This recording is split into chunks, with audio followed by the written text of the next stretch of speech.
আপনি বিনা পয়সায় অনেকের প্রেসক্রিপশন দেন, আজকে স্বাস্থ্য মন্ত্রণালয়কে কিছু প্রেসক্রিপশন দিয়েছেন। বিসমিল্লাহির রহমানির রহিম। মাননীয় স্পিকার, আপনাকে ধন্যবাদ। আলহামদুলিল্লাহ, আল্লাহ রাব্বুল আলামিনের অশেষ কৃপায় দ্বিতীয়বারের মতো এই সংসদে দাঁড়িয়ে কথা বলার সুযোগ পেয়েছি, সেজন্য আল্লাহর শুকরিয়া আদায় করি। সেই সাথে বাংলাদেশ জাতীয়তাবাদী দলের বর্তমান চেয়ারম্যান, আমাদের মাননীয় প্রধানমন্ত্রী, সংসদ নেতা জনাব তারেক রহমান এর প্রতি শুকরিয়া আদায় করি। উনি নমিনেশন দিয়েছিলেন, সেজন্যই নির্বাচন করতে পেরেছি। আর ধন্যবাদ জানাই দিনাজপুর 6-এর 4টি উপজেলা, নবাবগঞ্জ, ঘোড়াঘাট, বিরামপুর, হাকিমপুর, 3টি পৌরসভা, বিরামপুর, হাকিমপুর এবং ঘোড়াঘাটের সেই সমস্ত মানুষগুলোকে যারা আমার উপর ধানের শীষের পর আস্থা রেখেছে এবং তাদেরকে সেবা করার জন্য আমাকে সুযোগ দিয়েছে, সেই জন্য ধন্যবাদ জানাই। আমার 10.5 লক্ষ মানুষ এবং প্রায় 1100 স্কয়ার কিলোমিটার এলাকা অধ্যুষিত আমার সেই এলাকাবাসীকে। মাননীয় স্পিকার, আর আজকে শ্রদ্ধার সঙ্গে স্মরণ করি এই দেশের স্বাধীনতা যুদ্ধে যে সমস্ত মানুষগুলো মুক্তিযোদ্ধারা শহীদ হয়েছেন, মা বোনের সম্ভ্রমের বিনিময়ে আমাদের অর্জিত স্বাধীনতা, সেই সমস্ত মানুষগুলোর প্রতি। আর শ্রদ্ধা জানাই বাংলাদেশ জাতীয়তাবাদী দলের প্রতিষ্ঠাতা, স্বাধীনতার ঘোষক শহীদ রাষ্ট্রপতি জিয়াউর রহমান বীর উত্তমের প্রতি, যিনি স্বাধীনতার ঘোষণা না দিলে এবং ওই সময়ে চ্যালেঞ্জ গ্রহণ না করলে আজকে আমাদের অবস্থা কি হতো সেটি হয়তোবা ইতিহাস বলতে পারে, কিন্তু আজকের বাস্তবতা হচ্ছে আমরা স্বাধীন। রণাঙ্গনের থেকে যুদ্ধ করেছেন, পালিয়ে যান নাই, আত্মসমর্পণ করেন নাই এবং জনগণকে সাথে নিয়ে যুদ্ধ করে উনি দেশের স্বাধীনতা অর্জনে ভূমিকা রেখেছেন, যার জন্যই আজকে শ্রদ্ধার সঙ্গে স্মরণ করি শহীদ জিয়াকে। এবং আজকে এই কথাটি বলতে চাই, যারা আজকে বাজেট নিয়ে বিভিন্ন ধরনের বক্তব্য রেখেছেন মাননীয় সংসদ সদস্যগণ, আমি ওই দিকে যাব না। আমি শুধু এটুকুই বলতে চাই যে বাংলাদেশ জাতীয়তাবাদী দলের জন্ম হয়েছে এজন্যই, যখন অন্যরা পারে নাই, ব্যর্থ হয়েছে, পরাজিত হয়েছে, আত্মসমর্পণ করেছে, তখনই যে মানুষটি, যে দলটি জনগণের পাশে দাঁড়িয়েছে তিনি হচ্ছেন শহীদ জিয়াউর রহমান এবং বাংলাদেশ জাতীয়তাবাদী দল। এবং আজকে বাজেট আলোচনায় যে কথাটি বলতে চাই সেটি হচ্ছে এই 1975-76-এর যদি আপনি বাজেট দেখেন, তখন দেখবেন স্বাধীনতা যুদ্ধের পরবর্তীতে ছিল মাত্র 786 কোটি টাকার বাজেট, কিন্তু যখন 74-এর দুর্ভিক্ষ হলো, দেশের অর্থনীতি আমাদেরকে বাসন্তী উপহার দিল এবং তার পরবর্তীতে 74-75 গেল, 75-76-এর যে বাজেট, যেটি শহীদ জিয়ার আমলে প্রথম বাজেট হলো, সেটি কিন্তু আমাদের প্রায় 2000 কোটি টাকা, 1900 কোটি টাকা প্লাস। আর যখন শহীদ জিয়া শাহাদত বরণ করলেন, সেই সময়ের বাজেট ছিল 4500 কোটি টাকার বেশি। অর্থাৎ যে কথাটি বলতে চাই, যখন ওই সময়ও কম্বল চোর বলেন আর রিলিফ চোর বলেন, ওনারা যখন দেশের অর্থনীতিকে ফোকলা করে দিয়েছিল, উপহার দিয়েছিল বাসন্তী আর দুর্ভিক্ষ আর লঙ্গরখানা, সেই সময়ও কিন্তু বিএনপি সামনে গিয়ে এসেছিল, জনগণের পাশে দাঁড়িয়েছিল। ভঙ্গুর অর্থনীতি পুনর্গঠনে যিনি হাল ধরেছিলেন তিনি হচ্ছেন শহীদ জিয়াউর রহমান। এবং উনি সেই মানুষ, যে মানুষ সত্যিকার অর্থে বাংলাদেশে শৃঙ্খলা কাকে বলে এবং মানুষের গণতন্ত্র ফেরত দেওয়া, মানুষের বাক স্বাধীনতা ফেরত দেওয়া এবং সর্বোপরি দেশের কৃষিকে এমন একটি পর্যায়ে নিয়ে গেলেন, তলাহীন ঝুরি হয়ে গেল। চাল রফতানি করার দেশ, 1979 সনে প্রথম রফতানি হলো বাংলাদেশ থেকে চাল বিশ্বে, অর্থাৎ কৃষিতে স্বনির্ভরতা আসলো। আর আজকে যে অর্থনীতি নিয়ে আমরা গল্প করি, আমরা বড়াই করি, আমরা আজকে সেই অর্থনীতি আরএমজির সূচনা শহীদ রাষ্ট্রপতি জিয়াউর রহমান। আর রেমিটেন্স নিয়ে কথা বলি, রেমিটেন্স যোদ্ধাদের জন্য আমরা কথা বলি, সেটিও শুরু করেছিলেন শহীদ রাষ্ট্রপতি জিয়াউর রহমান, যে 3টি পিলারের উপর বাংলাদেশের অর্থনীতি বর্তমানে দাঁড়িয়ে আছে। তারই ধারাবাহিকতায় দেশনেত্রী বেগম খালেদা জিয়া 9 বছর আন্দোলন সংগ্রাম করেছেন স্বৈরাচার বিরোধী, এবং তার পরবর্তীতে 91 জাতীয় নির্বাচনে এদেশের মানুষ ওনার উপর আস্থা রেখেছে, বিএনপির উপর আস্থা রেখেছে। এবং এমন একটি সময় যখন স্বৈরাচার বাংলাদেশের প্রত্যেকটি প্রতিষ্ঠানকে ধ্বংস করে দিয়েছিল, সেই সময় বেগম খালেদা জিয়া অর্থাৎ আমাদের দেশনেত্রী, গণতন্ত্রের মা, ওই সময় দায়িত্ব নেওয়ার পরে উনি যখন বাজেট করেছিলেন 91-92 অর্থ বছরে, সেই বাজেট ছিল প্রায় 19,500 কোটি টাকার বাজেট। অর্থাৎ এরশাদের আমলের লাস্ট বাজেট ছিল 15,500 কোটি টাকার বাজেট। কিন্তু দেশনেত্রী বেগম খালেদা জিয়া তৎকালীন অর্থমন্ত্রী ছিলেন মরহুম এম সাইফুর রহমান, এবং উনি যখন ভ্যাটের ঘোষণা দিলেন, তখন আজকের বিরোধী দল, তৎকালীন বিরোধী দল সবাই মিলে, আপনাদের মনে থাকার কথা, ভ্যাটের বিরুদ্ধে আন্দোলন হয়েছিল। কিন্তু আজকে প্রমাণিত যে ভ্যাট এমন একটি বিষয় বাংলাদেশের অর্থনীতিকে সত্যিকার অর্থে এটি আজকে একটি সুদৃঢ় অবস্থানে নিয়েছে, অর্থাৎ ওই সময়কার সিদ্ধান্ত। তার পরবর্তীতে যখন আপনার আবারও খালেদা জিয়া আপনার প্রধানমন্ত্রী হিসেবে দায়িত্ব পালন করেছেন, উনি এই দেশের নারী শিক্ষা বলেন অথবা মানুষ বিনা পয়সায় শিক্ষা বলেন, আজকের নারী বিষয়ক বলেন, শিশু বিষয়ক বলেন, মুক্তিযুদ্ধ বিষয়ক মন্ত্রণা বলেন, প্রত্যেকটার পিছনে যে নামটি জড়িত সেটি হচ্ছে বেগম খালেদা জিয়া বাংলাদেশ জাতীয়তাবাদী দল।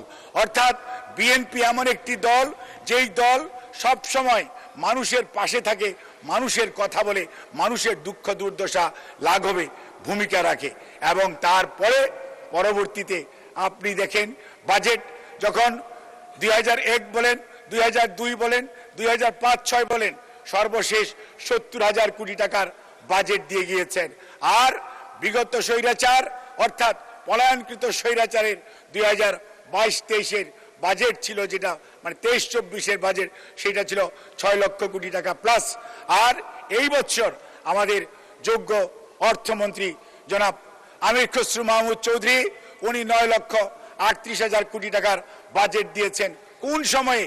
যখন স্বৈরাচার এই দেশ থেকে বিলিয়ন বিলিয়ন ডলার দেশের থেকে পাচার করেছে, এবং বাংলাদেশের এমন কোনো গণতান্ত্রিক প্রতিষ্ঠান নাই, এমন কোনো প্রতিষ্ঠান নাই, প্রত্যেকটি প্রতিষ্ঠানকে ধ্বংস করে দিয়েছে। ব্যাংকিং খাতকে একদম ফোকলা করে দিয়ে বাংলাদেশ ব্যাংকে লুট করে নিয়ে গেছে। সেই অবস্থায় সেই অর্থনীতি, ভঙ্গুর অর্থনীতির উপর দাঁড়িয়ে আমির খসরু মাহমুদ চৌধুরী, আমাদের নেতা অর্থাৎ সংসদ নেতা জনাব তারেক রহমানের সুনির্দিষ্ট দিক নির্দেশনায় 9,38,000 কোটি টাকার বাজেট ঘোষণা করেছে। অর্থাৎ বিএনপি চ্যালেঞ্জ নিতে জানে, চ্যালেঞ্জ গ্রহণ করতে জানে, চ্যালেঞ্জ বাস্তবায়ন করতে জানে। কাজেই বিএনপির হারানোর বা ভয়ের কিছু নাই। বিএনপি হচ্ছে এমন একটি রাজনৈতিক দল, যেই রাজনৈতিক দল সত্যিকার অর্থে এদেশের মানুষের পাশে থেকে যুদ্ধ করেছে, লড়াই করেছে, স্বাধীনতা এনে দিয়েছে, এবং বাসন্তী তাড়িয়ে এদেশ থেকে আপনার চাল রফতানি করেছে। আজকে আমরা মোটা কাপড় পরি, সেইটি শহীদ রাষ্ট্রপতি জিয়াউর রহমানের যে আরএমজি সেক্টরের এই যে রফতানি, আজকে আমাদের যে অর্থনৈতিক অবস্থা, প্রত্যেকটার পিছনে যেটি জড়িত সেটি হচ্ছে বাংলাদেশ জাতীয়তাবাদী দল। আর বিএনপি তো কাজ করবেই। বিএনপি তো সেই দল, আজকে যারা মুক্তিযুদ্ধের কথা বলেছিলেন, মুক্তিযুদ্ধের কথা বলতে বলতে মুখে ফেনা তুলে ফেলেছেন, তারা কিন্তু মুক্তিযোদ্ধাদের জন্য কিছুই করে নাই। মুক্তিযুদ্ধ বলেন, আর মুক্তিযুদ্ধ বিষয়ক মন্ত্রণালয় বলেন, আর স্বাধীনতা পুরস্কার বলেন, 21শে পদক বলেন, বাংলা একাডেমি পদক বলেন, প্রত্যেকটার পিছনেই শহীদ জিয়াউর রহমান, দেশনেত্রী বেগম খালেদা জিয়া। আজকে নারীর ক্ষমতায়ন বলেন, নারীর অধিকার বলেন, নারীর শিক্ষা বলেন, প্রত্যেকটার পিছনেই দেশনেত্রী বেগম খালেদা জিয়া। অর্থাৎ আমরা যেটি বলতে চাই, বাংলাদেশের যত ভালো কিছু আছে প্রত্যেকটার সাথে জড়িত যেই নাম, সেটি হচ্ছে বেগম খালেদা জিয়া, শহীদ জিয়াউর রহমান এবং বাংলাদেশ জাতীয়তাবাদী দল। আর এই মুহূর্তে যিনি নেতৃত্ব দিচ্ছেন তিনি হচ্ছেন জনাব তারেক রহমান। কাজেই তার উপর আস্থা রাখতে হবে, কারণ এই রক্তের মধ্যে শহীদ জিয়া আছে, খালেদা জিয়া আছে, আর আছে দেশপ্রেম। সেই জন্যই আগামীতে 9,38,000 কোটি টাকার বাজেট সত্যিকার অর্থেই একটি যুগোপযোগী বাজেট এবং প্রয়োজনীয় বাজেট। আজকে আমরা কথা বলছি, সমালোচনা করছি, কিন্তু পরক্ষণে আবার বলছি আমার এই ব্রিজটা দরকার, আমার এই কালভার্টটা দরকার, আমার এলাকার এয়ারপোর্ট দরকার। আমরা বিভিন্ন কথা বলছি। কাজেই এই অবস্থার মধ্যে দাঁড়িয়ে আমাদেরকে বাস্তবের মুখোমুখি হতে হবে, কারণ মানুষের প্রয়োজন আছে। এক সময় 7.5 কোটি লোক ছিল, এখন 180 মিলিয়ন লোক। আজকে আমরা সামাজিক সুরক্ষার কথা বলি, অনেকে বলেছেন শিক্ষায় নাকি সবচেয়ে বেশি বরাদ্দ। আমি আপনাদেরকে স্পষ্ট করে বলতে চাই, যেহেতু আমি সমাজ কল্যাণ, নারী, শিশু এইগুলো দেখি, সেই জন্য আপনাদের সামাজিক সুরক্ষা খাতে 1,44,000 কোটি টাকা বাজেট এই সরকারের। কাজেই এই সরকার একটি জনকল্যাণকর সরকার। এই সরকার মানুষের কল্যাণের জন্য সবচেয়ে বেশি বাজেট দিয়েছে, আর শিক্ষাকে দিয়েছে 2য় স্থানে। অর্থাৎ শিক্ষিত হবেন, দক্ষতা অর্জন করবেন, তারপরে এমপ্লয়মেন্টে যাবেন। এই হচ্ছে সরকারের দিক নির্দেশনা, সরকারের প্ল্যানিং। সেই জন্যই আজকে শিক্ষাকে, আর শিক্ষিত হবেন, দক্ষতা অর্জন করবেন, স্বাস্থ্য ভালো থাকতে হবে। সেই জন্যই স্বাস্থ্যকে দেওয়া হয়েছে তার 2য়, অর্থাৎ সবচেয়ে বেশি বাজেট যেটা আছে স্বাস্থ্য। স্বাস্থ্যর ব্যাপারে আমার একটু কথা আছে, যেহেতু আমি ডাক্তার মানুষ, আমার একটু কথা বলা দরকার। এখানে মাননীয় অর্থমন্ত্রী দৃষ্টি আকর্ষণ করব। মাননীয় অর্থমন্ত্রী, আপনি অনেক কিছুই আলহামদুলিল্লাহ এপিআই অর্থাৎ একটিভ ফার্মাসিউটিক্যাল ইনগ্রিডিয়েন্টস ওষুধ রপ্তানি করতে হবে। এই যে আমাদের বাণিজ্য মন্ত্রী সাহেব বললেন যে আপনি এলডিসি গ্রাজুয়েশনে যাবেন 29-এ। এলডিসি গ্রাজুয়েশনে যদি যান, তার জন্য প্রস্তুতি দরকার। কিসের প্রস্তুতি? প্রস্তুতি হচ্ছে আপনি এপিআই এর অনেক র মেটেরিয়ালসের উপর আপনি শুল্ক রেয়াত করেছেন। আমি আপনাকে শুধু খালি এটুকু বলবো, স্বাস্থ্যমন্ত্রী থাকলে ভালো হতো যে ড্রাগ অ্যাডমিনিস্ট্রেশনের কোয়ালিটি অর্থাৎ ক্যাপাবিলিটি অ্যান্ড ক্যাপাসিটি আরো বাড়াতে হবে। কারণ আমাদের ঔষধ আমেরিকায় রপ্তানি হয়, আমাদের ঔষধ ইউকেতে রপ্তানি হয়, আমাদের ঔষধ ব্রাজিল, সিঙ্গাপুর, অস্ট্রেলিয়ায় রপ্তানি হয়। কিন্তু সমস্যা হচ্ছে ড্রাগ অ্যাডমিনিস্ট্রেশনের আমাদের যে ল্যাব, সেই ল্যাবের যে ক্যাপাসিটি, সেই ক্যাপাসিটি হওয়া উচিত ম্যাচুরিটি লেভেল 3 ML3। কিন্তু সেই ক্যাপাসিটিটা তাদের না থাকার কারণে তাদের আমাদের কোম্পানিগুলো ড্রাগস বিদেশে রপ্তানি করতে পারছে না, কারণ ইন্টারন্যাশনাল বিডিংয়ে তারা কোয়ালিফাই করছে না। কিন্তু তারা বাইলাটারাল বিডিংয়ে দে আর পার্টিসিপেটিং। আপনাকে মনে রাখতে হবে, যখনই আপনি এলডিসি গ্রাজুয়েশনে যাবেন, তখন পৃথিবীর সব দেশ আপনার কাছে ওষুধ নিয়ে আসবে। তখন এই প্যারাসিটামল আজকে 2 টাকা দাম শুনলে মন খারাপ করবেন, বাস্তবতা হচ্ছে ওই সময় 10 টাকা দিয়ে প্যারাসিটামল কিনে খেতে হবে।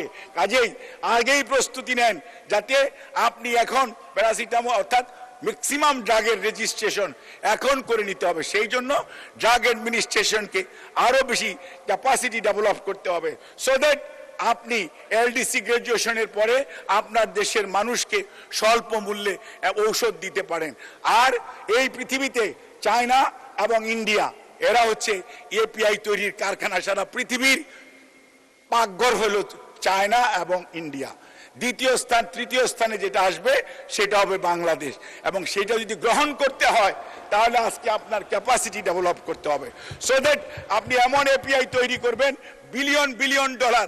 আজকে আরএমজি যেমন আপনার ডলার আর্ন করে, আপনি এপিআই অর্থাৎ একটিভ ফার্মাসিউটিক্যাল ইনগ্রিডিয়েন্টস রপ্তানি করে আপনি কিন্তু সেই পরিমাণ র মেটেরিয়ালস রপ্তানি করে আপনি টাকা আর্ন করতে পারবেন।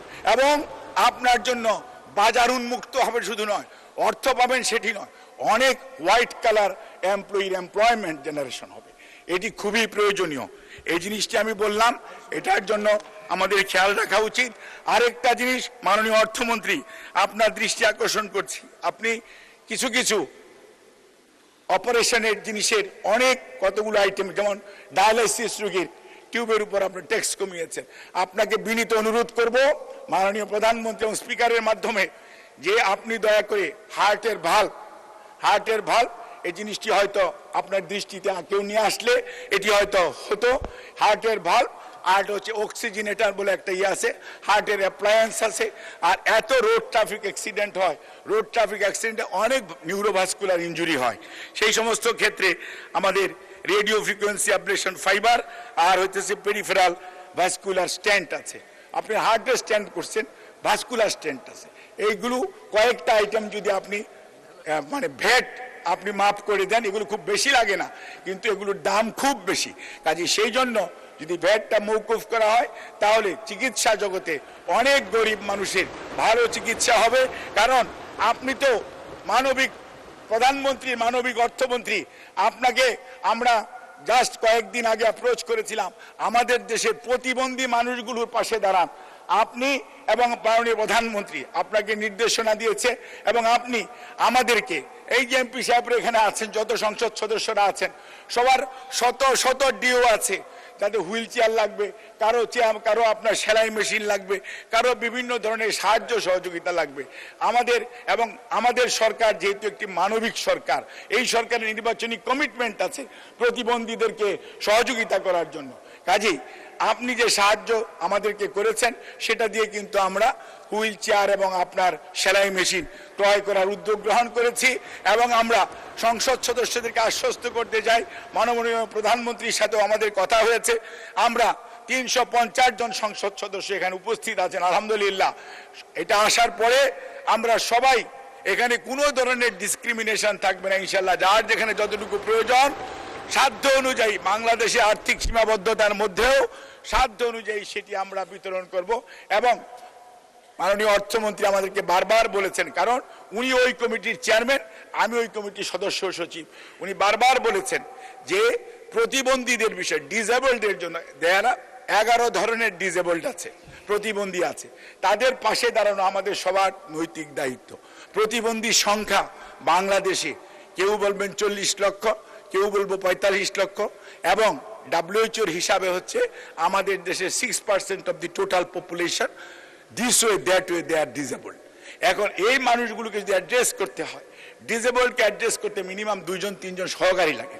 কাজে সেই লোকগুলোকে পাশে দাঁড়ানো, সেই লোকদেরকে এমপ্লয়মেন্ট করে, খালি তাদেরকে হেল্প করে না, you need to give them the education, you need to make them have some skill, then তাদেরকে আপনি পুনর্বাসন করবেন। তাহলেই কেবল একটা ইনক্লুসিভ সোসাইটি হবে, যেটা বাংলাদেশ জাতীয়তাবাদী দলের নির্বাচনী ম্যানিফেস্টো, সরকারের অগ্রাধিকার, এবং সেই লক্ষ্যেই বর্তমান সরকার কাজ করছে।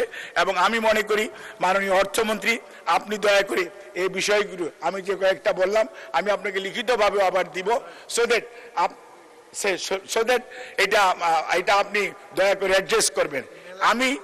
আমি যে জিনিসটা আরেকটু বলতে চাই, আজকে না কনজেনিটাল হার্ট ডিজিজের টাকা দেয়, কনজেনিটাল হার্ট ডিজিজের টাকা আগে থেকেই দেয়, সেটা আমি জন্য বলি না। উনি কিন্তু cirrhosis of liver, congenital heart disease, তারপরে আপনার হচ্ছে লিভার ডায়ালাইসিসের জন্য, তারপরে যে কোনো ধরনের মেলিগনেন্সিতে ওরা আমাদের সরকার কিন্তু সহযোগিতা করে। কিন্তু তারপরেও বলবো, আমরা 50,000 থেকে 1 লক্ষ টাকা করেছেন, 300 কোটি টাকার বাজেট 650 কোটি টাকা করেছেন, সেই জন্য আপনাকে ধন্যবাদ।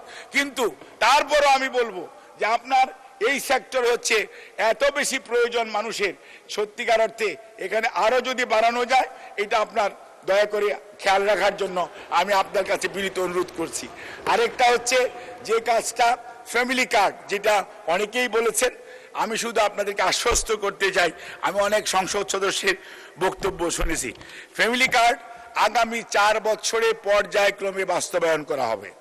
আমরা 3 টার্মে আমরা পাইলটিং করেছি, মাননীয় অর্থমন্ত্রী সেই কমিটির চেয়ারম্যান, আমাদের অনেক মন্ত্রী মহোদয় এবং উপদেষ্টাগণ, সরকারি উচ্চপদস্থ কর্মকর্তারা সদস্য, আমি নিজেও সেটার সদস্য সচিব হিসেবে দায়িত্ব পালন করছি। এখানে এই বছর অর্থাৎ জুলাইয়ের 1 তারিখ থেকে 30শে জুন পর্যন্ত আপনার টোটাল হবে পাইলটিং সহ 41 লক্ষ পরিবার সুবিধা পাবে।